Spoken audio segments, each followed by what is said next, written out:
أفمن اتبع رضوان الله كمن باء بسخط من الله ومأواه جهنم وبئس المصير هم درجات عند الله والله بصير بما يعملون لقد من الله على المؤمنين إذ بعث فيهم رسولا من أنفسهم يتلو عليهم آياته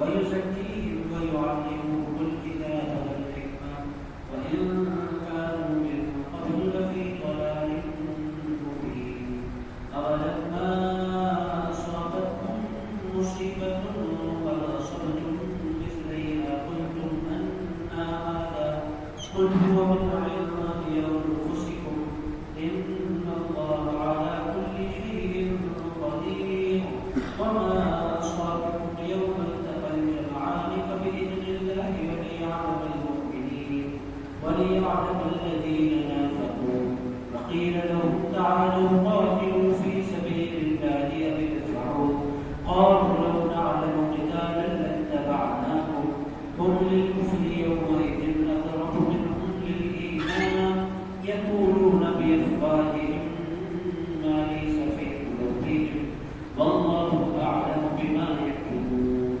الذين قالوا لإخوانهم فقعدوا لو أطاعونا ما قتلوا قل فادرءوا عن أنفسكم الموت إن كنتم صادقين ولا تحسبن الذين قتلوا في سبيل الله أمواتا بل أحياء عند ربهم يرزقون فرحين بما آتاهم الله من فضله ويستبشرون بالذين لم يلحقوا بهم من خلفهم ألا خوف عليهم ولا هم يحزنون يستبشرون بنعمة من الله وفضل وأن الله لا يضيع أجر المؤمنين صدق الله العظيم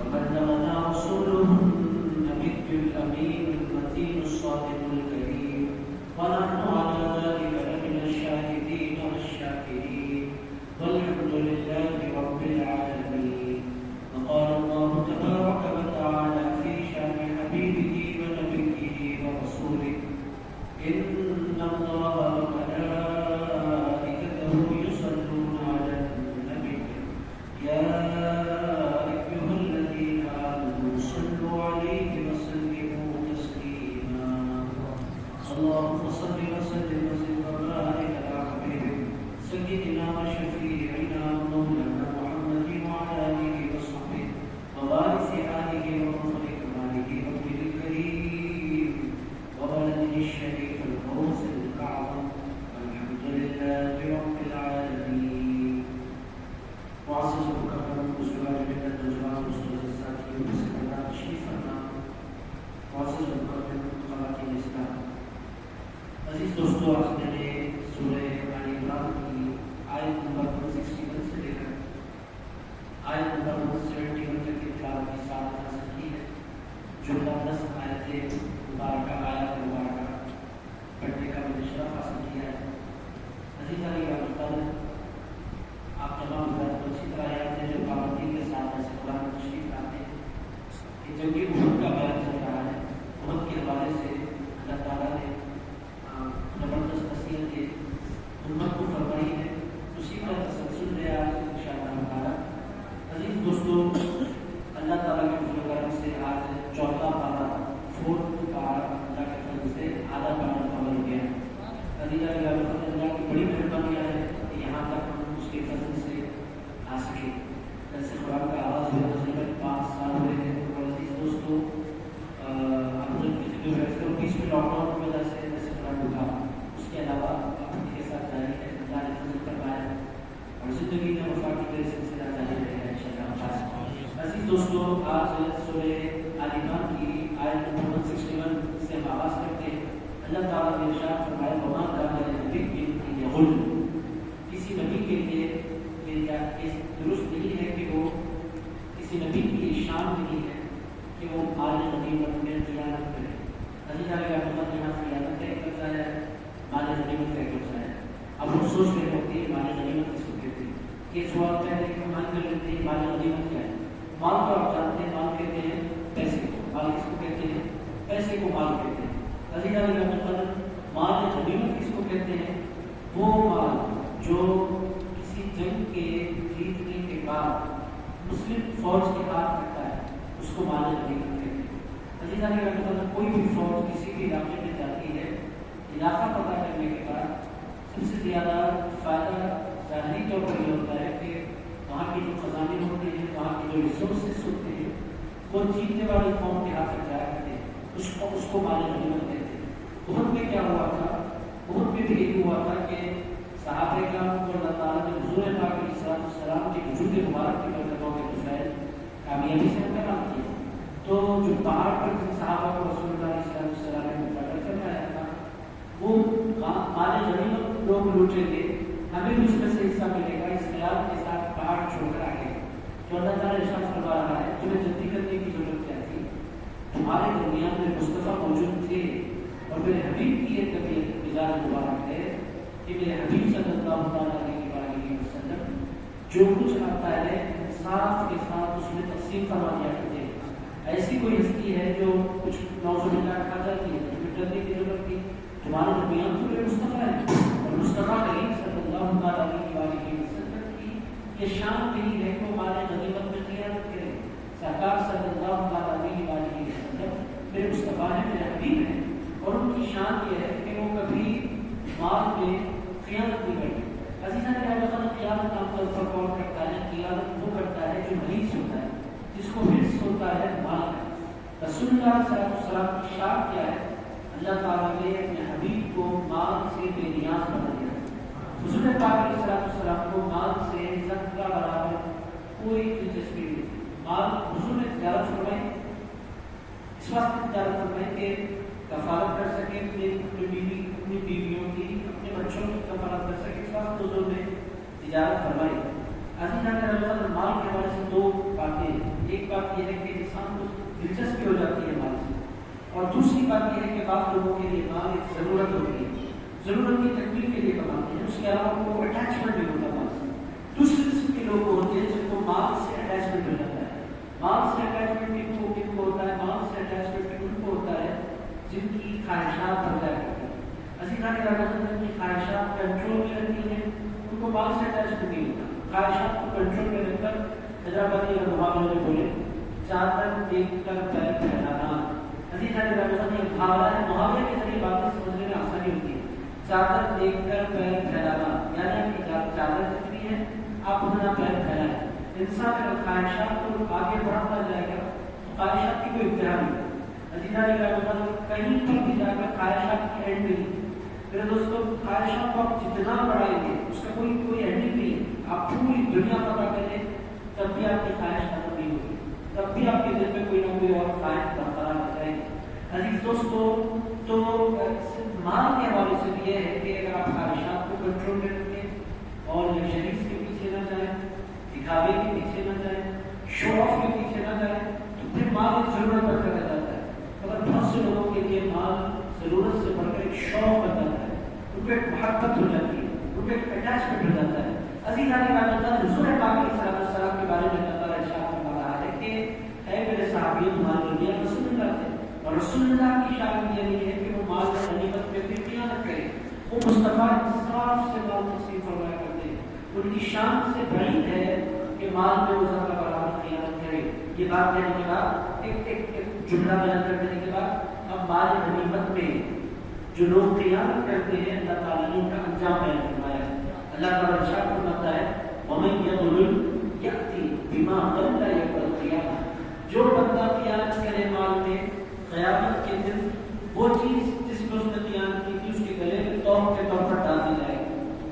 عزیزان گرامی اب آپ سوچیں کسی بندے نے زمین پہ خیانت کی ہے تو زمین اس کے گلے میں ڈال دی جائے گی کا مطلب وہ کیا کچھ ہوگا اس کو انسان برداشت کرے گا. اب عزیزان گرامی خیانت کہاں ہوتی ہے؟ خیانت دو قسم کی ہے. ایک کسی انسان کے مال میں خیانت کرنا یہ بھی گناہ ہے. بہت سی مرتبہ کسی انسان انسان کے مال میں خیانت کرنے کے بجائے چندے کے مال میں، مسجد کے مال میں، درگاہوں کے مال میں اور اوقاف کے مال میں، آپ دیکھیں حیدرآباد کا اگر آپ دکھا کر کے دیکھیں تو پورا حیدرآباد اوقاف کے اوقاف ہے. بادشاہوں نے اتنی جاگیر مفتی علی اللہ کو اتنی جاگیر مفتی کے حیدرآباد کا ایک بہت بڑا حصہ اوقاف ہے. اگر اوقاف اتنی بڑی اوقاف ہونے کے باوجود مسلمانوں کے پاس کیا ہے؟ کچھ بھی نہیں. کیوں کچھ بھی نہیں ہے؟ صرف قیامت ہے. عزیزان کرام زمینوں پر قبضے ہیں، کرائے بھی آتے ہیں تو بڑی بلکیوں کے کرائے 25,000 ہونے چاہیے تو 500 کے کرائے پر اوقاف کا ہے، کوئی پوچھنے والا نہیں. قیامت چاہیے اور لوگ یاد کیوں کرتے ہیں؟ آسانی سے ہمیں پیسہ مل رہا ہے مگر ان کو اندازہ نہیں ہے کہ یہ قیامت ایک بندے کو دھوکہ دینا، بندے کو دھوکہ دینا ہے. درگاہ میں، مدرسے میں، مسجد میں، وقف کی زمینوں پر اگر قیامت کوئی بندہ کرتا ہے تو یہ کسی ایک بندے کو دھوکہ نہیں ہے، یہ پوری ملت کو دھوکہ دینا ہے، یہ پوری امت کو دھوکہ دینا ہے. اور عزیزان کرام یہ انتہائی سنگین جرم ہے. بہت سے لوگ آسانی سے چلتے کر کے کھا لیتے ہیں، ان کو شرم بھی نہیں ہوتی، رسید چھپاتے ہیں، مختلف شہروں کے دورے کرتے ہیں. ایسے بھی لوگوں کو میں نے دیکھا ہے کہ ریسپٹ جو ہوتی ہے مدرسے میں موجود نہیں ہوتا، ریسپٹ ہوتی ہے ان کے پاس، ریسپٹ لے کر رمضان میں نکلتے ہیں، خوب چلتے کرتے ہیں. بھائی آپ کا مدرسہ کا ہے فلاں یو پی میں ہے، بہار میں یو پی ہے، ہوتا ہی نہیں ہے کچھ بھی. اور عزیزان کرام کھاتے ہیں اور یہ سمجھتے ہیں کہ ہم نے ایزی ارننگ ہے، ہمارے لیے ہم نے بہت بڑی دولت جمع کر رکھی ہے. آپ کو میں ایسے بھی لوگ بتا سکتا ہوں کہ کل تک وہ سائیکل پر تھے، ان لوگوں نے مدرسے چلائے، چلتے کی اور دیکھتے دیکھتے آج مرسڈیز میں بیٹھ کر چلائے. کیسے چلو سے عزیزان کرام سمجھتے ہیں کہ ہم یہ جو کھا رہے ہیں کہ ہمارے لیے بڑے فائدے کی چیز ہے، مگر قیامت کے دن اللہ تعالیٰ ارشاد فرما رہا ہے کہ ایسے بندوں کے پیروں میں طور اٹھا دیے جائیں گے اور ذلتوں کے ساتھ، رسوائیوں کے ساتھ گھسیٹ کر ان کو میدان محشر میں لایا جائے گا. یہ فرد کو دھوکہ دینا نہیں ہے، یہ پوری قوم کو دھوکہ دینا ہے. عزیزان کرام کسی ایک شخص کو دھوکہ دینا نہیں ہے، یہ پوری ملت کو دھوکہ دینا ہے. مسجد، درگاہ، خام میں بڑی ذمہ داری ہوتی ہے. عزیز دوستو اس میں ذرا برابر بھی کبھی پیشی کوئی بندہ کرے، ایک ایک روپے کا حساب کو حساب مینٹین کرنا چاہیے معاملات میں. اس میں کھانا بڑی بڑی بات ہے. وہی کیا ہے؟ حضور پاک علیہ السلام کی خدمت میں جنازہ لایا گیا. حضور پاک علیہ السلام سے کیا گیا یا رسول اللہ آپ کے صحابی کا انتقال ہوا ہے، آپ سے خواہش ہے کہ آپ تشریف لائیں، نماز جنازہ پڑھائیں. حضور نے فرمایا صلوا صالح، جاؤ تم خود اس کی نماز پڑھو. حضور اس طرح نہیں کہتے. بہت کم مرتبہ حضور پاک علیہ السلام مسجد میں حضور تھے، مسجد میں آپ بیٹھے ہیں، باہر جنازہ ہے، آپ میں سے کوئی ایسا بندہ نہیں ہوگا جو نماز جنازہ کے لیے نہیں جائے. اخلاق تقاضا ہے کہ نماز جنازہ کے لیے جائیں. اگر ہم اس کو نہیں بھی جانتے پھر بھی چاہتے ہیں کہ باہر نماز جنازہ ہونے یا آپ بولے کیسے نہیں جائیں گے. اخلاقی فریضہ یہ ہے کہ نماز جنازہ میں جائیں. حضور پاک علیہ السلام تو اخلاق کے انتہا ہے اور ہمارا کوئی پنجی پایا جاتا ہے کوئی اس سے تعلق نہیں. جتنی مسجد میں مسجد نبوی آتی تھی تمام کا تعلق حضور سے تھا. وہ حضور کے اوپر تھے، رسول ان کے پیغمبر ہیں، ان کے آقا ہو رہا ہے. تو عزیزاں کی رحمت سے کیسے ہو گیا؟ اس طرح حضور نے بہت کم مرتبہ ایسے کہا، ورنہ حضور تو اتنے باخلاق ہیں، اتنے باخلاق ہیں، اتنے باخلاق ہیں. میں آپ کو کیا سناؤں؟ ایک خاتون تھی، ان کا مشورہ یہ تھا، بوڑھی خاتون تھی، صحیح عمر کی خاتون تھی. ان کا طریقہ یہ تھا کہ سرکار کی مسجد میں جب صحابہ نہیں ہوتے تھے وہ آ کر پوری مسجد جھٹکتی تھی، جھاڑتی تھی. ان کا شوق تھا، مسجد کو جھاڑو دینے کا شوق تھا. وہ انتقال کر گئی. رسول اللہ صلی اللہ علیہ وسلم نے چند دنوں کے بعد ان کو یاد کیا. ارشاد فرمایا میری بوڑھی صحابیہ جو مسجد صاف کرتی تھی نظر نہیں آئی، کہاں چلی گئی؟ انہوں نے کہا یا رسول اللہ ان کا انتقال ہو گیا. حضور پاک علیہ السلام نے فرمایا انتقال ہو گیا، کچھ اطلاع نہیں کی گئی. انہوں نے کہا کیا سرکار وہ آپ موجود نہیں تھے اس موقع پر کی نماز جنازہ ہوگی. ارشاد فرمایا جو کی قبر پر لے کر چلو. انہوں نے مسجد کی خدمت کی ہے، میں ان کی قبر پر کھڑے ہونا چاہتا ہوں اور ان کی مغفرت کی دعا کرنا چاہتا ہوں. میں آپ سے پوچھنا چاہتا ہوں حضور کے اخلاق آپ دیکھیں، اتنے اخلاق والے ہیں، اتنے اخلاق والے ہیں کہ جو مسجد کی خدمت کرتے ہیں حضور کی قبر پر جا کر کھڑے ہو جاتے ہیں. ایسے حضور کے اخلاق. مگر 2-3 مرتبہ ایسا ہوگا کہ حضور نے منافقین کی نماز جنازہ پڑھی. حضور پاک علیہ السلام نے منافقین کی نماز جنازہ پڑھی. حضور کے اخلاق تھے. عبداللہ بن ابی جس نے جنگ احد میں جس کا ذکر آئے گا، زندگی پر اس نے حضور کو ستایا. جتنی سازشیں کرنی تھی اس نے مدینہ منورہ میں کی. انتقال سے خبر اپنے بیٹے سے کہا رسول اللہ سے جا کر کہو کہ حضور اپنا جبہ مجھے دے دیں، میں کفن کے طور پر حضور کا جبہ پہننا چاہتا ہوں. اس نے کہا حضور پاک علیہ السلام نے یہ نہیں کہا وہ میرا دشمن ہے، میں کیسے اسے جبہ دے دوں. حضور نے فرمایا وہ جبہ مانگتا ہے میں اسے اپنا جبہ عنایت فرما دیتا ہوں. حضور نے اپنا کندہ دشمن کو لایا. حضور اس کی نماز جنازہ کے لیے تشریف لے گئے. حضرت فاروق اعظم کھڑے ہوئے اس کی سرکار آپ اس کی نماز جنازہ میں جائیں گے؟ جس نے زندگی پر مسلمانوں کو ایذائیں دی، تکلیفیں دی، حضور نے فرمایا اس کو جو کچھ کرنا تھا اس نے کیا، ہمیں جو کچھ کرنا ہے ہم کریں۔ حضور پاک علیہ الصلوۃ والسلام بے پناہ بس 2 مرتبہ ایسا ہو سکتا ہے سے زیادہ، ایک وہ آپ کو یاد ہے حضور پاک علیہ الصلوۃ والسلام کی خدمت پہ بقیت آئی تھی، حضور نے فرمایا اس کی نماز جنازہ نہیں پڑھی۔ لوگوں نے کہا سرکار کیوں نہیں؟ ارشاد فرمایا اس واسطے اس کی نماز جنازہ نہیں پڑھنا چاہتا، وہ میرے عثمان سے بغض رکھا کرتا تھا۔ حضرت عثمان نبی رضی اللہ تعالیٰ عنہ کا بغض اس کے سینے میں تھا۔ حضور فرماتے عثمان سے پیار نہیں کرتا، جو عثمان سے پیار نہیں کرتا اس کی نماز جنازہ نہیں پڑھتا۔ عزیزان رحمت اہل سنت و جماعت بڑے خوش نصیب ہیں کہ حضور کے گھر والوں سے بھی پیار کرتے ہیں، حضور کی یاروں سے بھی پیار کرتے ہیں۔ عزیز دوستو یہ دولت ہمیں ملی ہے، مولا علی پر ہم قربان، سیدہ فاطمہ الزہرا کی نالے پر ہم قربان، امام حسن پر ہم قربان، امام حسین کے ہم قربان، حضرت صدیق اکبر کا پیار ہمارے سے ہو، فاروق اعظم کی حقیقت ہمارے سے ہو، عثمان غنی کی الفت ہمارے سے ہو۔ یہ کسی دنیا کی کسی جماعت میں نہیں۔ میں چونکہ ریکارڈنگ کے لیے کھل کر رس کر دیتا ہوں، ایک جماعت ہے وہابی، میں کھل کر رس کر رہا ہوں اس واسطے کی ریکارڈنگ نہیں آپ سے کیا چھپانا۔ یہ لوگ حضرت ابوبکر صدیق سے بہت پیار کرتے ہیں، حضرت فاروق اعظم سے بہت پیار کرتے ہیں، حضرت عثمان غنی سے بہت پیار کرتے ہیں، مولا علی سے کو پیار کرتے ہیں، بی بی فاطمہ سے پیار کرتے ہیں، بچے میں پاک کا نام سننا نہیں چاہتے، ان کا حال یہ۔ دوسری جماعت جن کو شیعہ جماعت کہتے ہیں، ان لوگوں کا کیا مولا علی سے بہت پیار کرتے ہیں، سیدہ فاطمہ الزہرا سے بہت پیار کرتے ہیں، امام حسن سے بہت پیار کرتے ہیں، امام حسین سے بہت پیار کرتے ہیں، مگر ان کو پیار نہیں ہے ابوبکر صدیق سے نہیں، فاروق اعظم سے نہیں، عثمان غنی سے نہیں، عائشہ صدیقہ سے نہیں۔ یہ ان کا معاملہ ہے۔ اہل سنت جماعت کا معاملہ کیا ہے کہ حضور کے پورے گھر والوں سے بھی پیار کرتے ہیں، حضور کے سارے یاروں سے بھی پیار کرتے ہیں۔ عزیزان بات کہاں سے چلی کہاں پہنچی؟ میں نے یہ کہا تھا کہ رسول اللہ علیہ السلام نے نماز جنازہ پڑھنے سے انکار کیا، کیوں؟ عثمان کا بغض اپنے سینے میں رکھا ہے، میں اس کی نماز جنازہ نہیں پڑھوں گا۔ تو دوستوں اس سے پتہ یہ چل رہا ہے کہ دلوں میں جگہ ہونی چاہیے صدیق اکبر کے لیے، فاروق اعظم کے لیے، عثمان غنی کے لیے۔ عزیز دوستوں یہ حضور کے انتہائی محبوب صحابہ ہے، جن سے پیار کرنا ہمارا ایمان کا تقاضا ہے۔ آپ یوں سمجھیں کہ حضور کی محبت کا حصہ ہے صدیق اکبر کا پیار، مولا علی کا پیار، حضرت فاروق اعظم کا پیار، سیدہ فاطمہ الزہرا کا پیار، حضرت عثمان غنی کا پیار، حسنین کریمین کا پیار۔ یہ رسول اللہ کی محبتوں کا ایک حصہ ہے۔ حضور ان سے پیار کرتے ہیں، رسول اللہ نے ان سے محبت کی ہے، ہمارے بھی ایمان کا تقاضا ہے۔ میں سے کہا تھا کہ حضور کی خدمت میں ایک جنازہ ہے، رسول اللہ علیہ السلام نے فرمایا اس کی نماز جنازہ نہیں پڑھوں گا۔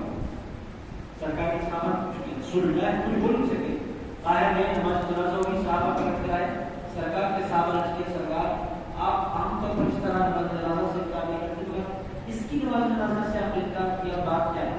حضور نے ارشاد فرمایا بات یہ ہے کہ اس نے مال غنیمت میں خیانت کی ہے اور مال غنیمت کا اختیار اس کے اختیاروں میں موجود ہے۔ حضور پاک علیہ السلام کے صحابہ دوڑے جا کر اس کے گھر کا جائزہ لیا، تو صحابہ کرام نے دیکھا کہ بغیر کسی اجازت کے اس صحابی نے بغیر کسی اجازت کے کوئی ہتھیار پسند آیا، کوئی تلوار پسند آئی، کوئی ریزہ پسند آیا، حضور کو پتہ ہے بغیر، صحابہ کو پتہ ہے بغیر، اٹھا کر اس کو چھپا لیا۔ حضور پاک علیہ السلام کوئی بڑی چوری نہیں تھی، چوری بھی نہیں تھی، قیادت ظاہری طور پر تھی۔ حضور پاک علیہ السلام کو اتنی چھوٹی قیادت، اتنی ناگوار گزری کہ حضور نے فرمایا اس کی نماز جنازہ نہیں پڑھوں گا۔ اور عزیزان گرامی سے یہ بھی پتہ چل رہا ہے کہ جب انہوں نے قیادت کی تھی تو کوئی دیکھنے والا نہیں تھا، کوئی دیکھنے والا نہیں تھا۔ حضور اپنے صحابہ کے درمیان بیٹھ کر قیادت کو مدینے میں مسجد نبوی میں بیٹھ کر دیکھ رہے ہیں۔ اس سے پتہ چل رہا ہے کہ ہمارے سرکار سے کوئی غیب چھپا ہوا نہیں ہے۔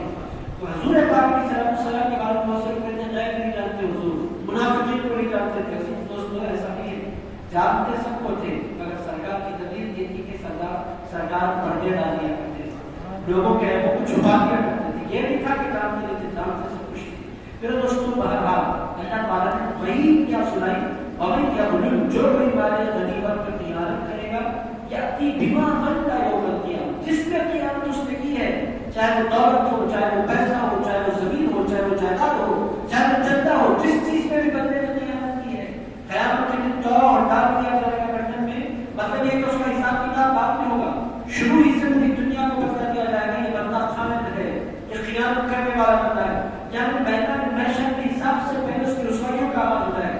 جو بندے خیانت کرتے ہیں زمینوں میں اور جائیدادوں پہ اور پیسوں پہ، لوگوں کے پیسے لے کر ڈبا دیتے ہیں، نے قیامت کے دن پوری دنیا کے سامنے ذلیل اور رسوا کرنے کا وعدہ قرآن میں فرمایا ہے. جو دوستوں یہ تب بھی ہے مگر کیا کیا جائے جب انسان کو دولت کی ہوس ہوتی ہے اور دولت کی لالچ ہوتی ہے تو کتنے لوگ ہیں جو بہنوں کے حق کھا جاتے ہیں, کتنے لوگ ہیں جو بھائیوں کے حق کھا جاتے ہیں, کتنے لوگ ہیں جو مسجد کے پیسوں میں غبن کر دیتے ہیں, کتنے لوگ ہیں جو مدرسوں کے چندے کھا جاتے ہیں, کتنے لوگ ہیں جو درگاہوں کی جائیدادوں کو ذاتی جائیدادیں بنا کر بیچ دیا کرتے ہیں. میرے دوستوں یہ کیا ہے؟ یہ جرم عظیم ہے, یہ جرم عظیم ہے. آپ کے پاس کوئی چیز ہے, بہت سے جگہوں پر اسی طرح ہو رہا ہے, درگاہ کے نام پر وقف دی, لوگوں نے بیچ دی. عزیزان جو چیز وقف ہو جاتی ہے آپ اس کو بیچنے کا کوئی اختیار نہیں ہوتا. اگر آپ بیچتے ہیں تو آپ امانت کا خیانت کرتے ہیں, آپ ایک بہت بڑا جرم کر رہے ہیں. دینے والے نے, وقف کرنے والے نے آپ کو دیکھ کر وقف نہیں کیا تھا, وقف کرنے والے نے اللہ کے ولی کو دیکھ کر وقف کیا تھا, ان کی صورت سے وقف کیا گیا تھا, اور آپ ان کی صورت اور ان کی نسبت کا ناجائز فائدہ اٹھاتے ہیں اور کہتے ہیں ہم درگاہ والے ہیں. عزیزان یہ درگاہ ہی نہیں ہے, یہ درگاہ کے نام پر تجارت ہے اور یہ ذلت اور رسوائی ہے. اس طرح کے لوگ اللہ رب العزت کے پاس اس سزا کے مستحق ہیں. ومن یقتل یأتی بما عمل یوم القیامہ, اس سے پتہ کیا چلتا ہے کہ کوئی ذمہ داری کا مل جانا کوئی معمولی بات نہیں ہے. عزیزان ذمہ داری کے مل جانے کے بعد اپنے دامن کو اچھا کر رکھنا یہ بڑا کمال ہوتا ہے. میرے دوستوں مجھے اس وقت اے پی جے عبد الکلام یاد آ رہے ہیں. یہ قرآن کا درس ہے, بطور مثال انسانی مثال کر رہا ہوں سوسائٹی سے تاکہ آپ کو اندازہ ہو. وہ بندہ کیسا تھا, بن صفا ہے, اس کی زندگی کی ایک حالت پر لکھی ہوئی کتاب ہے, اس کے آپ ضرور پڑھیں. میری انگلش آتی ہے تو بہت خوبصورت اس کی زندگی کیسے پیدا ہوا, کہاں بڑا ہوا, یہ پی جے عبد الکلام. اس کے بارے میں باضابطہ لکھا ہوا ہے کہ وہ واحد ایسا پریزیڈنٹ انڈیا کا گزرا ہے کہ آیا تھا تو ایک بیگ کے ساتھ آیا تھا, گیا تھا تو ایک بیگ کے ساتھ واپس گیا تھا, جن کپڑوں کے ساتھ آیا تھا انہیں کپڑوں کے ساتھ واپس ہو گیا تھا. ہندوستان کا پرائم منسٹر تھا, وہ پریزیڈنٹ تھا, مگر اس نے یہاں تک کہ پن بھی اگر اس کو ملا تھا اس نے کہا یہ پن میرے لیے نہیں دیا گیا, ہندوستانی عہدے کے لیے دیا گیا ہے. میں پریزیڈنٹ تھا تو پریزیڈنٹ کو دیا گیا, مجھے نہیں دیا گیا. یہ ملکیت ہندوستان کی ہے, میری نہیں ہے. عزیزان کرام ایسی ہوتی ہے خیانت, امانت داری, اور امانت دار لوگوں کو پھر لاکھ دشمن ہو اس کو ماننا پڑتا ہے, اس کو سلانا پڑتا ہے. امانت دار انسان معزز انسان ہوتا ہے قوم کا, اور لوگوں کو جھوٹی جھوٹی تصویریں دکھا کر کھا جانے والے, یہ سنت اٹھانے والے ہیں, رسوائی اٹھانے والے ہیں. کہ میں آپ کو اتنی سخت تبلیغ کے ساتھ سنا رہا ہوں. میرے دوستوں مسجد کی ذمہ داری, درگاہ کی ذمہ داری, اوقاف کی ذمہ داری کوئی معمولی ذمہ داری نہیں ہے, یہ بہت بڑی ذمہ داری ہے جس کو سمجھنے کی ضرورت ہے. آپ سمجھتے ہیں کہ مسجد کی کمیٹی کی صدارت یا درگاہ کی تربیت یہ آسان کام ہے, آسان کام نہیں ہے, یہ بہت بڑی ذمہ داری ہے. حضرت فاروق اعظم رضی اللہ تعالیٰ عنہ کو آپ دیکھیں جب ان کو خلیفہ بنایا گیا, حضرت فاروق اعظم مسجد نبوی کے گوشے میں بیٹھ کر آنسو ڈال رہے تھے. لوگوں نے پوچھا اے عمر فاروق آپ رو کیوں رہے؟ ارشاد فرمایا جس قدر بڑی ذمہ داری اللہ نے مجھے سونپی ہے, 22 لاکھ مربع میل میں ایک کتا بھی دھوپ سے مر جائے گا تو اللہ قیامت کے دن فاروق اعظم سے سوال کرے گا تو نے کیوں نہیں خیال رکھا, ہم نے تو تجھے خلیفہ نہیں بنایا تھا, تو نے کیوں کہا تھا. عزیزان کرام اسی لیے وہ خوف زدہ تھے, لرزاں تھے کہ کیا کتنی بڑی ذمہ داری ہے. عزیزان کرام ایک بہت بڑا یہ احساس ہوتا ہے جس کے پاس ایمان, اور میرے دوستوں جس کے پاس ایمان ہوتا ہے کہتا ہے لوٹو, جتنا چاہے لوٹو اور جتنا چاہے کھا جاؤ, اور سمجھتے ہیں کہ گاڑیاں اور یہ بنگلے, یہ عزت, یہ نام, یہ پیسہ یہ ہمارے کام آئے گا. عزیزان کرام کچھ کام نہیں آتا کوئی عزیز دوست. اسی لیے ذمہ داریوں کی تمنا انسان کو نہیں کرنی چاہیے, اور اللہ ذمہ داری دے دے تو پھر بہت ذمہ داری کے ساتھ اس کو ادا کرنا چاہیے. بس سزا سننے کو جو بندہ مال غنیمت میں خیانت کرے یأتی بما عمل کرے قیامت, اللہ تعالیٰ ارشاد فرما رہا ہے قیامت کے دن اس کے گلے میں ٹوپ بنا کر رومال نکال دیا جائے گا. یہ ہے دغاباز, قوم کا دھوکے باز, رشتہ داروں کا دھوکے باز, اپنوں کو لوٹنے والا دغاباز, وائٹ کالر چور رہیں گے جو قیامت کے میدان میں آ رہا ہے. لوگ دیکھیں گے تو جان لیں گے کہ یہ ضروری انسان ہے. دوستوں اس سے بڑی بات کیا ہو سکتی ہے, اس سے بڑی سزا کیا ہو سکتی ہے؟ جہنم میں جانے سے بڑی ذلت ہے, جہنم میں جانا ایک ذلت ہے. یہ جہنم میں جانے سے بڑی ذلت ہے کہ میدان قیامت میں حساب سے پہلے ہی لوگوں کے سامنے وہ بندہ رسوا ہوتا پھر رہا ہوا. ثم توفى كل نفس ما كسبت, پھر اللہ تعالیٰ فرماتا ہے پھر بھرپور بدلہ کیا جائے گا ہر انسان کو جو کچھ اس نے کیا.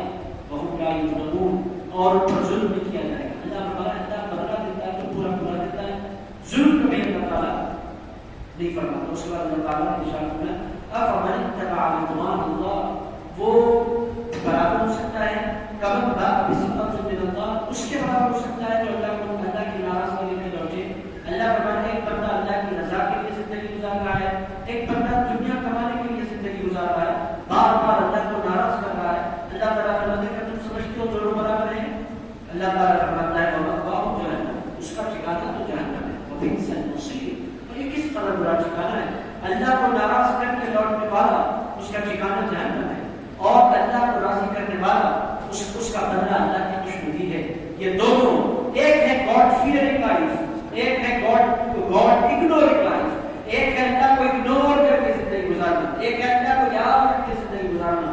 اللہ فرماتا ہے لوگوں دونوں کیسے برابر ہو سکتے ہیں؟ خود درجات عند اللہ, ان دونوں کے لیے مختلف درجے ہیں.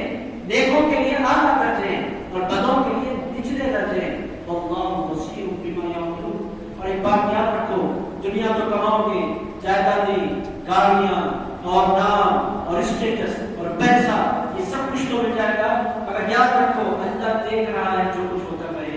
اللہ بصیر, اللہ غافل نہیں ہے, اللہ دیکھ رہا ہے. اللہ بصیر, اللہ دیکھ رہا ہے بما یعملون, جو کچھ وہ کر رہے ہیں.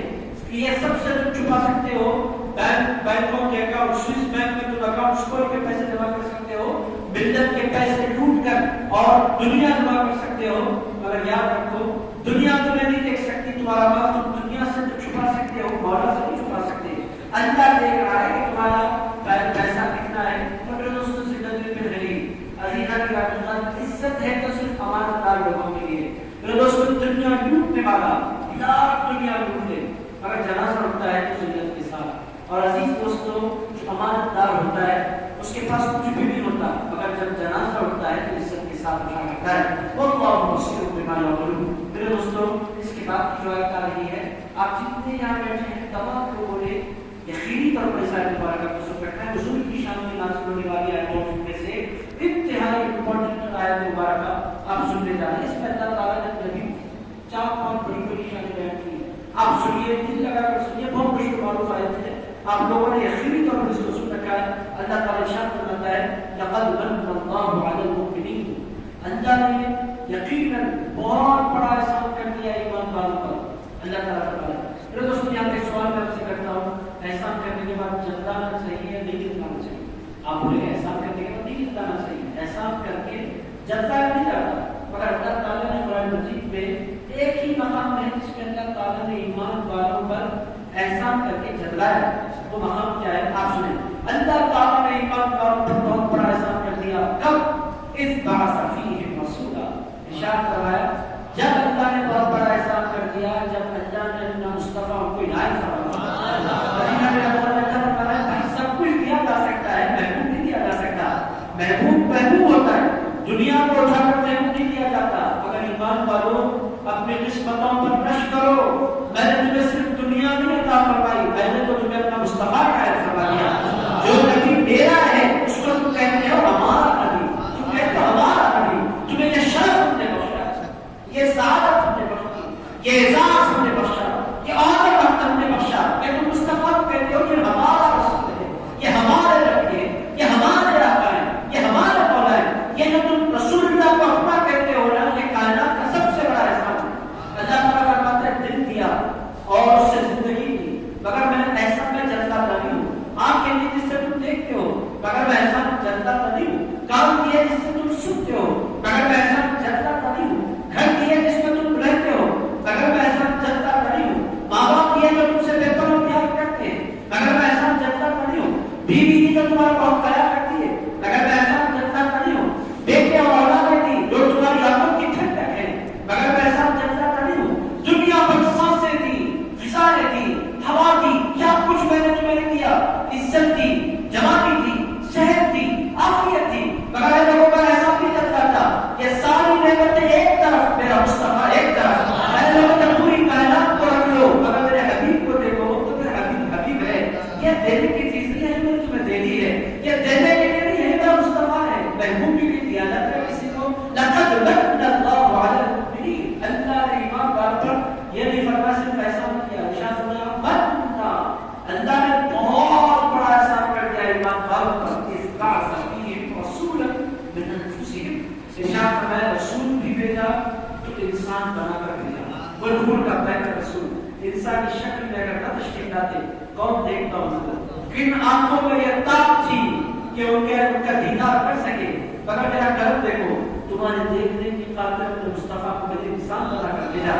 اذ بعث فیہم رسولا من انفسہم، انسانوں کے لیے کتنے بڑے ناز کی بات ہے کہ رسول جو آئے، خاتم النبیین جو آئے، رحمت للعالمین جو آئے، وہ بھی انسان کی طے کر دیا ہے۔ اس سے بڑا ناز کسی انسان کے لیے کیا ہو سکتا ہے؟ انسان اپنی انسانیت پر ناز کر سکتا ہے۔ کیوں؟ اگر آپ دنیا کی سب سے بہترین مخلوق ہیں، اگر انسان سے سوال کیا جائے تو انسان کہہ سکتا ہے میں فرشتوں سے بھی بہتر ہوں، میں جنات سے بھی بہتر ہوں، اور میں پوری کائنات کی ساری مخلوقات سے بہتر ہوں۔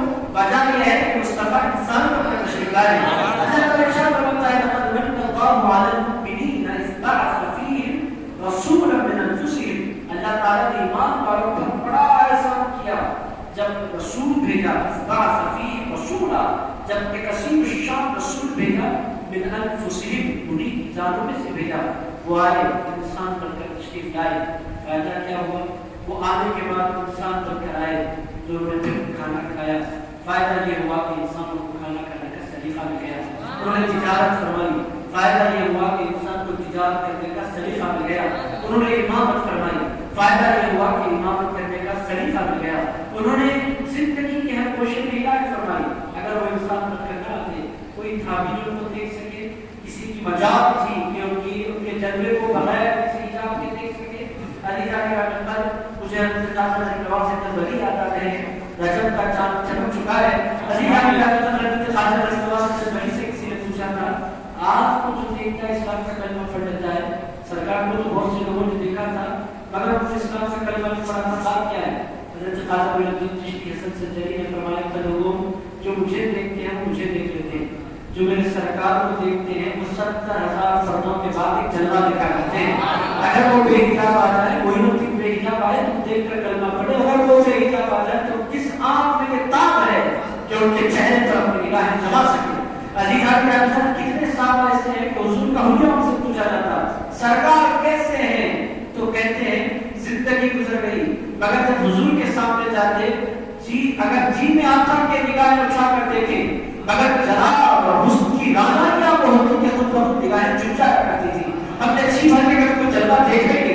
عزیزان کے اندر اللہ تعالیٰ فرماتا ہے کتنا بڑا احسان ہے کہ وہ انسان بن کے تشریف لائے۔ اور آیت میں کیا کیا؟ پھر دوستو اس میں اللہ تعالیٰ نے تینوں یوں کہہ سکتے ہیں کہ ذمہ داریوں کا بیان فرمایا۔ رسول کیوں آتا ہے؟ رسول کا مقصد نبوت کیا ہوتا ہے؟ اللہ تعالیٰ نے اس کا بھی بیان فرمایا۔ ارشاد فرمایا وہ آئے تو آئے کیسے؟ یتلو علیہم آیات، ارشاد فرمایا میرے مصطفیٰ آئے تو اس کی آیتوں کی تلاوت کرتے ہوئے تشریف لائے۔ عزیزان کا اس سے پتہ کیا چل رہا ہے؟ تلاوت یہ منصب نبوت ہے۔ عزیزان کا اور جو بندہ تلاوت کرتا ہے قرآن کی، وہ رسول اللہ کی تلاوت کی پیروی کرتا ہے، یہ کوئی معمولی ساتھ نہیں ہے۔ پیغمبر کون ہوتا ہے؟ اللہ تعالیٰ فرماتا ہے پیغمبر وہ ہوتا ہے جو اللہ کی آیتوں کی تلاوت کرتا ہے۔ تلاوت کرنا یہ پیغمبر کی شان ہے، اور تلاوت کرنا یہ پیغمبر کی عادت ہے، تلاوت کرنا یہ پیغمبرانہ صفات سے ایک صفت ہے۔ اسی لیے اللہ تعالیٰ نے اپنے حبیب اکرم علیہ السلام سے فرمایا اتل ما اوحی الیک من الکتاب، اے میرے مصطفیٰ جو کتاب آپ پر نازل ہوئی ہے اس کتاب کی تو تلاوت آپ فرمائیے۔ عزیزان کا مطلب یہ جو تلاوت آیات ہے یا تدبر آیات قرآن کی ہے کوئی باقی ثابت نہیں۔ عزیز اس کا غور فرمائے، یہ جلو علیہم آیات وہ آیتوں کی تلاوت فرماتے ہیں۔ آیتوں کی تلاوت کرنا یہ کوئی معمولی بات نہیں ہے، لوگ قرآن بولتے ہی نہیں۔ حضرت قاضی سرائی صاحب نے تشریف فرمایا، آپ لوگوں کو بھی اپنا ریسنٹ تجربہ بیان فرمایا۔ انہوں نے فرمایا کہ میں نے لوگوں کے درمیان بیٹھ کر بہت سے لوگ مسجد میں بیٹھے تھے، میں نے ایک ہی چھوٹا سا سوال کیا، یہ پورا ہفتہ گزر گیا، آپ میں سے کتنے لوگ ہیں جنہوں نے قرآن پڑھا نہیں یا تشریف فرمایا؟ پوچھ سکتے ہیں، ڈائریکٹ تجربہ کو بیان فرماتے ہیں۔ میں یہ نہیں پوچھتا کہ کتنوں نے تلاوت کی، وہ کہتے ہیں 8 دنوں میں کتنے ایسے لوگ ہیں جنہوں نے اپنے گھر میں قرآن کھولا اور نکال کر سامنے رکھا کچھ لمحات کے لیے۔ وہ فرماتے ہیں 100 لوگوں میں سے 400 سے بنتے تھے مسلمانوں میں جو قرآن کھول کر بیٹھے تھے۔ عزیزان گرامی انتہائی جوئی، اور میں آپ سے سمجھتا ہوں داڑھی والے اور ٹوپی والے قلب نظر آنے والے لوگ آرام سے گیم کھیلتے بیٹھے تھے۔ پھر دوستوں اردو دیکھنے کے لیے لوگ وَإِذَا فَرَجْتُ کے آپ دیکھتے ہیں کہ آپ کا ذوق ہے مزاج ہے تو میں بس یہ کہنا چاہتا ہوں دعوتوں کے پیچھے 3 گھنٹے 4 گھنٹے لگانے کے لیے تیار ہیں میرے دوستوں. اور اللہ کی تلاوت اللہ کے کلام کی تلاوت جو رسول اللہ کے مقصد نبوت کی نیابت ہے عزیز دوستوں اس کے لیے ہمارے پاس وقت نہیں کہ کہاں جا رہی ہے ہماری دنیا میرے دوستوں ہم کہاں جا رہے ہیں اور کیوں اس وقت دنیا میں ہم مگن ہوئے ہیں کہ اللہ کے کلام کو جو دنیا کی سب سے بڑی دولت ہے اس سے بڑی دولت اس پورے آسمان کے نیچے کوئی نہیں سب سے بڑی دولت اللہ کی قرآن ہے. کہاں گئی تلاوت کی جذبے کہاں چلے گئے ذوق کہاں چلا گیا شوق کہاں چلا گیا میرے دوستوں حضور پاک علیہ السلام کی شان بیان کی اور ارشاد ہوتا ہے یتلو علیہم آیاتی. میرے دوستوں قرآن مجید ایک دنیا کی پائے سے کتاب ہے. بہت سے لوگ کہتے ہیں سمجھے تو فائدہ ہوتا ہے میرے دوستوں قرآن ایسی کتاب نہیں. قرآن مجید کا کمال کیا ہے اس کی تلاوت بھی بذات ایک عبادت ہے. عزیزان آپ سمجھیں تو بھی عبادت ہے نہیں سمجھیں تو بھی عبادت ہے. آپ اس کو یوں سمجھ سکتے ہیں کہ ڈاکٹر ڈسکرپشن لکھ کر دیتا ہے آپ کو نہیں معلوم ہے کہ فارمولاز کیا ہے اور آپ نہیں جانتے کہ دوا بنی کیسے. وہ تو لکھتے ہیں نوجوان جانے جنہوں نے کورسز کر رکھے ہیں بی فارمیسی کی کورسز ڈی فارمیسی کی کورسز یہ بتا سکتے ہیں کہ دوا میں ہے کیا. ہمیں کیا پتا کہ دوا میں کیا ہے اگر ہم کھاتے ہیں تو شفا ملتی ہے. کیوں شفا ملتی ہے عزیزان اللہ نے شفا کی ہے نہیں پتا کہ وہ کیا ہے. بالکل اسی طرح کا معاملہ قرآن مجید کا بھی ہے. قرآن مجید اگر کوئی بندہ بغیر سمجھے بھی پڑھے تو اللہ اس کی شفا عطا فرما دے گا. اللہ اس کے ایمان کو مضبوط فرما دیا کرتا ہے اس پر اللہ تعالیٰ رحمتوں کی برسات فرما دیا کرتا ہے. میرے دوستوں دنیا بھر کی کتابوں کا فائدہ اسی وقت ہوتا ہے کہ شاعری پڑھے نثر پڑھے نظم پڑھے سائنس پڑھے کوئی سبجیکٹ کے بعد پڑھے تو اس کا سمجھنا ضروری ہوتا ہے ورنہ آپ وقت تو ضائع کر رہے ہیں. اگر قرآن مجید ایک دنیا کی معرفت سے کتاب ہے کہ آپ اس کی تلاوت کر رہے ہیں تو وقت کو ضائع نہیں کر رہے ہیں اور آپ کو راضی کر رہے ہیں اللہ کے حبیب کی سنت ادا کر رہے ہیں. اسی لیے اللہ تعالیٰ نے ارشاد فرمایا وہ یتلو علیہم آیاتی. مصطفیٰ کی شان یہ ہے کہ وہ اللہ کی آیتوں کی تلاوت فرمایا کرتے ہیں. اس کو معمولی چیز نہ سمجھنا. وہ جو خواتین گھروں میں بیٹھ کر روزانہ فجر کے بعد 2 پاروں 3 پاروں کی تلاوت کرتی دنیا سمجھتی ہے وہ نانا ہے وہ نہیں معلوم. عزیزان نے اپنی قبر کا سامان کر رہی ہوتی ہے آپ کو نہیں معلوم کہ وہ کیا کرتی وہ بہت بڑی بات کر رہی ہے. ضرور آگے آیت رسول اللہ کی نیابت انجام دے. اس کے بعد اللہ تعالیٰ نے ارشاد فرمایا یہ تو سب کے لیے تلاوت کا ہے. حضور کی اصل تلاوت ہے اس کی اتباع پوری دنیا کے سارے مسلمان کرتے ہیں. اس کے بعد حضور کئی سارے تلاوت کرنے والے کو ماننا کریں کہ ہم رسول کی طرح اللہ تعالیٰ نے بہت شان میں اپنے مصطفیٰ کریم کی بیان فرمائی. ارشاد فرمایا وہ آیتوں کی تلاوت کرتے ہیں وہ یزکیہم. اس کے بعد ارشاد فرمایا میرے مصطفیٰ کی دوسری شان یہ ہے کہ نگاہ ڈال کر لوگوں کے دلوں کو پاک کر دیا کرتے ہیں. یہ میرے حبیب کی شان ہے وہ یزکیہم. وہ لوگوں کے دلوں کا تزکیہ کرتے ہیں. ان کی خدمت میں حاضر ہونے والے کو پاکیزہ دل نصیب ہو جایا کرتا ہے. ان کی خدمت میں حاضر ہو جانے والوں کو نفس کی پاکیزگی نصیب ہو جایا کرتی ہے. اور انسان زندگی کا مقصود دل ہی. اللہ کا نام دیکھتا ہے نہ چہرہ نہ زبان. اللہ کو چیزوں سے کچھ لینا دینا نہیں. اللہ کیا دیکھتا ہے اللہ صرف ایک چیز دیکھتا ہے پورے انسانی جسم میں وہ اس کا دل. اللہ کا دل کیسا ہے دل دیکھا باقی چیزوں سے کوئی ہے ہی نہیں. یہ سب بیکار ہے. جو چیز دیکھنے لائق ہے وہ ہے دل. اللہ تعالیٰ کا دل کیسا ہے یہ اور دل کیسے پاک ہوتا ہے. اللہ تعالیٰ فرماتا ہے دل کو پاک کرنا چاہتے ہو تو مصطفیٰ سے اپنے دل کی تار جوڑ دو. جس دل پر ان کی نگاہ ہو جاتی ہے اللہ اسے پاک فرما دیا کرتا ہے. عزیزان اسی لیے دل کے تزکیے کے لیے درود کو بہت بڑا ریزن کہا جاتا ہے. دل پاک ہوتے درود سے ظاہر طور پر سمجھ نہیں آتا درود سے دل کیسے پاک ہو جاتے ہیں. عزیزان دلوں کی پاکیزگی کا معاملہ یہ ہے کہ جو بندہ درود پڑھتا ہے حضور توجہ فرماتے ہیں اور جس پر حضور توجہ فرماتے ہیں اس کے نفس کا تزکیہ ہو جاتا ہے. حضور کی نگاہ کیا ہو تو دل پاک ہو جاتا ہے. یہ رسول اللہ کی دوسری شان ہے کہ دلوں کا تزکیہ یہ حضور فرماتے ہیں. عزیزان دلوں کے زنگ کو دور کرنا یہ رسول اللہ علیہ السلام کی دوسری شان ہے. اور یہاں یہ گمان نہیں کریں کہ رسول اللہ صرف صدیق اکبر فاروق اعظم عثمان غنی علی کے مرتضیٰ اور عبد الرحمن بن عوف سلمان فارسی حضور اپنی صحبت میں بیٹھنے والوں کے دل پاک فرمایا کرتے تھے. اللہ نے بہت خوبصورت انداز کیا فرمایا. ارشاد فرمایا یزکیہم. اللہ مقام کے سنائی صاحب سے آپ درس کے بعد پوچھیں کہ یزکی کا مطلب کیا ہے. وہ کہتے ہیں کہ گزارے کا سجا ہے. گزارے کا مطلب کیا ہے. عزیزان رحمت انگلش میں 3 الگ الگ صیغے آتے ہیں الگ الگ ٹینسز آتے ہیں. ایک ہوتا ہے پاسٹ ایک ہوتا ہے پریزنٹ ایک ہوتا ہے future. He doing, he will do. اس نے کیا وہ کر رہا ہے وہ کرے گا. یہ انگلش میں اردو میں بھی اسی طرح ہے کہ اس نے کیا وہ کر رہا ہے وہ کرے گا. مگر انگلش عربی میں ایک سے آتا ہے اس کو کہتے ہیں مضارع. مضارع کا مطلب کیا ہوتا ہے وہ کام کر رہا ہے اور یہ کام وہ کرتا رہے گا. دونوں باتیں اس میں ہوتی ہیں. اور اللہ تعالیٰ فرما رہا ہے وَيُزَكِّيهِمْ. اس کا مطلب کیا ہے؟ اللہ تعالیٰ فرما رہا ہے میرے مصطفیٰ لوگوں کے دلوں کو پاک کر رہے ہیں اور صبح قیامت تک میرے مصطفیٰ لوگوں کے دلوں کو پاک کرتے رہیں گے. ان کے پاکیزہ لوگوں کے دلوں کو جو پاک کرنے کی ان کی صفت ہے لوگوں کو ختم ہونے والی نہیں ہے. ان کا کام بھی لوگوں کو پاکیزگی عطا فرمانا ہے. وہ دلوں کو جلا کرتے ہیں, دلوں کو دور کو بخشتے ہیں, وہ دلوں کو پاکیزہ کرتے ہیں. مصطفیٰ کی شان ہے. تو میرے دوستو اسی لیے صوفیہ کرام ارشاد فرماتے ہیں کہ دنیا کے ہر مرحلے میں آپ جب نرسری میں ہو تو آپ اپنے استاد کے محتاج ہوتے ہیں جو سلیبس کو پڑھاتا ہے. جب آپ گریجویشن میں آ جائیں تو نرسری کا استاد آپ کی کوئی مدد نہیں کر سکتا, اس کا کام ہو گیا, جہاں تک اس نے کرنا تھا کر دیا. اب گریجویشن جب آپ آ جاتے ہیں تو آپ کو پڑھانے کے لیے ماسٹرس ہوتا ہے. جس نے ایم اے کر رکھا ہے ماسٹرس کر رکھا ہے, کم لیول کا آدمی آپ کو پڑھا نہیں سکتا. ماسٹرس میں پہنچ گئے تو آپ کو پڑھانے کے لیے فیس بھی ہوتا ہے. بہت بڑی ڈگری رکھنے والا ہوتا ہے, چھوٹی ڈگری والا آپ کی مدد نہیں کر سکتا, آپ کی ہیلپ نہیں کر سکتا. آپ بے نیاز ہو جاتے ہیں پچھلے استادوں سے. آپ آگے نکل گئے, آپ آگے کے پڑھانے چلے گئے, آپ بے نیاز ہو سکتے ہیں. مگر ایمان والا وقت کا غوث و قطب اور قلندر کیوں نہ ہو جائے, وہ سب سے بے نیاز ہو سکتا ہے, مصطفیٰ سے بے نیاز نہیں ہو سکتا. چونکہ اس کو پتا ہوتا ہے کہ دلوں کو پاکی اس کی ملتی ہے تو مصطفیٰ کے نظر کرم سے ملا کرتی ہے. وہی شکتی وہی ہے جو دلوں کو پاک فرمایا کرتے ہیں.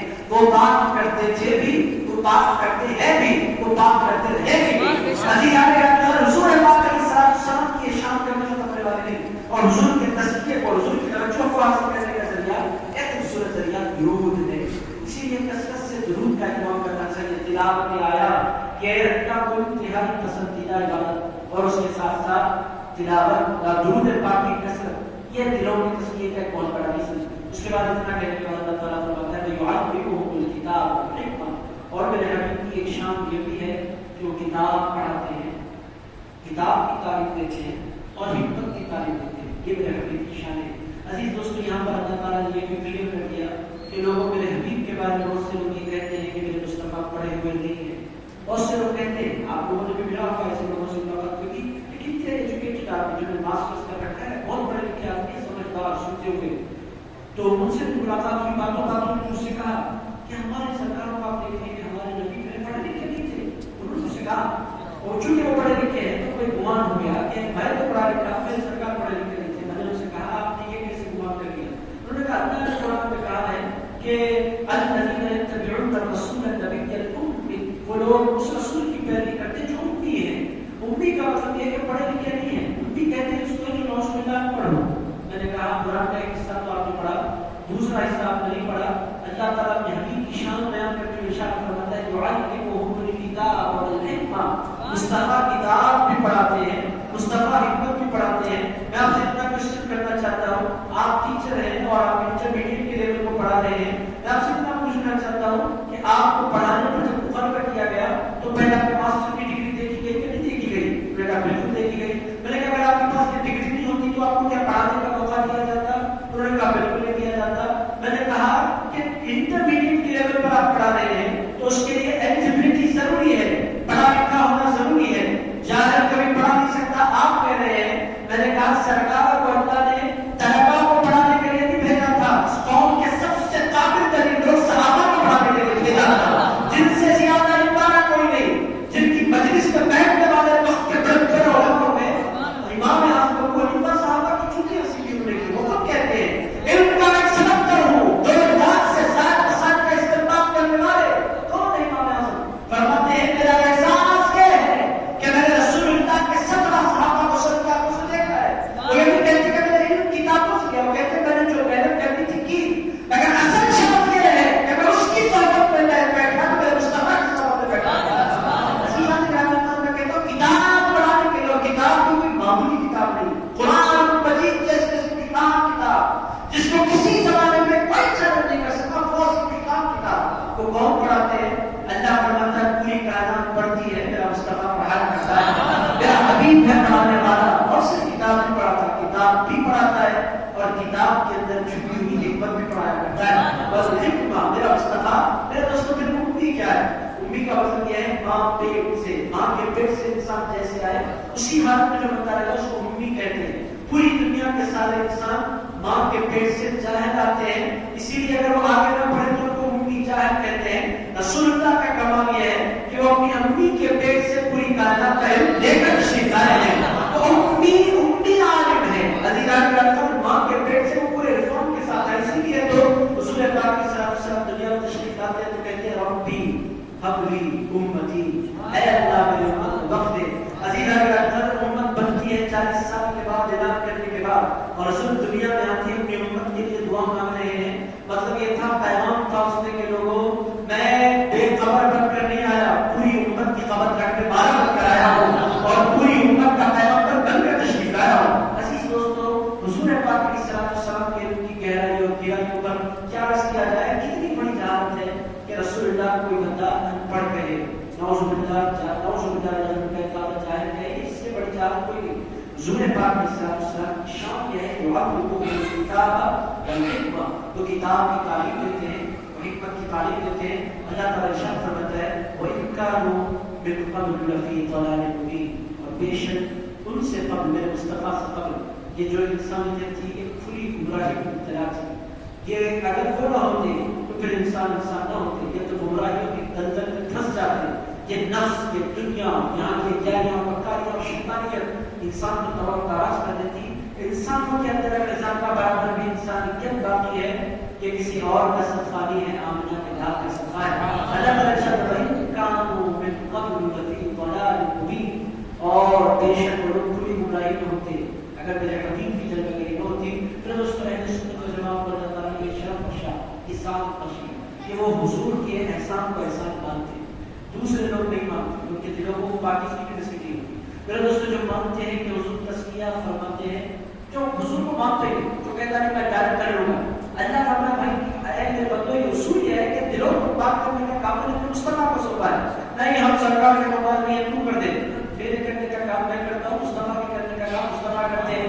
یہ تم ڈیسائیڈ نہیں کرو گے کہ کون کیا کرے گا, یہ تو ہم ڈیسائیڈ کریں گے. ہم کون ہے تمہارا تم سے پوچھا ہی نہیں تھے کہ حبیب کو کیا کرنا ہے, تم ڈیسائیڈ کرو. اتنی بات یاد رکھ لو کہ دلوں کو پاک میرا حبیب کرتا ہے. اسی لیے آپ دیکھیں گے بڑے بڑے علامہ ہونے کے باوجود بھی ان کے پاس ولی پیدا نہیں ہوتے. ولی بنتا کون ہے جس کے دل کو پاکیزگی نصیب ہوتا ہے, اور پاکیزگی نصیب کب ہوتی ہے جب مصطفیٰ کریم توجہ فرما دے. حضور کی توجہ ضروری, اسی لیے پیران طریقت سے رابطہ یہ کیوں ہے, یہ سسٹم کیوں ہے. عزیزان کرام حضور کی توجہ حاصل کرنے کا ذریعہ ہے. یہ سلسلے, یہ خانقاہ ہے, یہ پیری, یہ سب کچھ کیا ہے, یہ سب کچھ حضور کی توجہ حاصل کرنے کے ذریعے. عزیزان کرام درود حضور کی توجہ کا ذریعہ, سلام حضور کی توجہ کا ذریعہ, پیر حضور کی توجہ کا ذریعہ, ذکر حضور کی توجہ کا ذریعہ, خاتمہ حضور کی توجہ کے ذریعے. عزیزان کرام یہ ذریعے ہیں حضور پاک علیہ السلام کی توجہ حاصل کرنے کے. میرے دوستوں آیتیں تو میں نے پڑھی تھی 11, اور اس میں سے صرف 4 آیتیں وہ پائی ہیں. بقیہ چونکہ سرکار کا ذکر نکلا تھا, میرے دوستوں سرکار کا ذکر نکلتا ہے تو جتنی چاہتے باتوں کو آگے بڑھایا جائے. میرے دوستوں عاشقوں کی مجلس سے تھی تو وہ آیت مبارکہ 15 منٹ لگے, میں تو چاہتا تھا کہ 5 منٹ کی آیت کو اگلی آیتیں پڑھوں. ان آیتوں کو اٹھا کر رکھتے ہیں چونکہ 7:30 بجے جانے کا غزہ ہے, تو عزیزان کرام ان آیتوں کو اٹھا کر رکھتے ہیں. آئندہ جمعرات اللہ کی توفیق بخشی جو آیتوں کو بھی پڑھتے تھے, اس کے بعد والے لوگوں کو بھی اللہ نے موقع دیا کہ میں تو کنٹینیو کرتے ہیں. اللہ کا بڑا شکر ہے 4 ہفتوں سے آپ حضرات بڑی پابندی کے ساتھ میرے ساتھ حاضر ہیں. یہ سلسلہ انشاءاللہ اللہ نے توفیق بخشی ہر جمعرات جاری رہے گا. بہت سے حضرات تشریف لائے مگر بڑی دیر کر دی مہربان کہتے ہیں. ہوا یہ کہ کوئی 6:45 کو آیا, کوئی 7 بجے آیا, کوئی کچھ تو حضرات ہیں جو 7:15 کو آئے. آج آپ حضرات بڑے مبارک ہیں, الحمدللہ آپ کی قدم اگر جلدی آیا کیجیے. ہمارے قاضی صاحب اسد سرائی صاحب ہمیشہ فرمایا کرتے ہیں کہ مجلس کی برکتیں آغاز سے ہوا کرتی ہے. اس سے تھوڑا تاکید فرمائیے کہ بھائی مغرب یہاں پڑھو تاکہ پوری برکت نصیب ہو جائے. تو آپ حضرات سے گزارش کرتا ہوں کہ یہ سسٹم بہت اچھا ہے, کوشش کریں کہ مغرب کی نماز مسجد میں پڑھ کریں گے انشاءاللہ. شاہدہ جمعرات کے ساتھ انشاءاللہ بقیہ آیتوں کو پڑھ کے بہت خوبصورت مضمون چل رہا ہے. شہداء کا ذکر اور ان کی زندگی کا ذکر انشاءاللہ ہوتا ہے. آئندہ جمعرات آئے گا, ان کی زندگیاں کیسے ہیں, روزگار کیسے رہتے ہیں, اس کو بہت خوبصورت بیان آئندہ جمعرات اللہ نے توجہ بخشی تو آئے گا. اللہ رب العزت کی بارگاہ میں دعا کرتا ہوں اے پاک پروردگار تمام کے جمع ہونے کو قبول فرما. اے پروردگار تیرے حبیب دلوں کو پاک فرما دے مولا, ہمارے دلوں کو بھی اپنے حبیب کی نگاہوں کے ذریعے پاک فرما.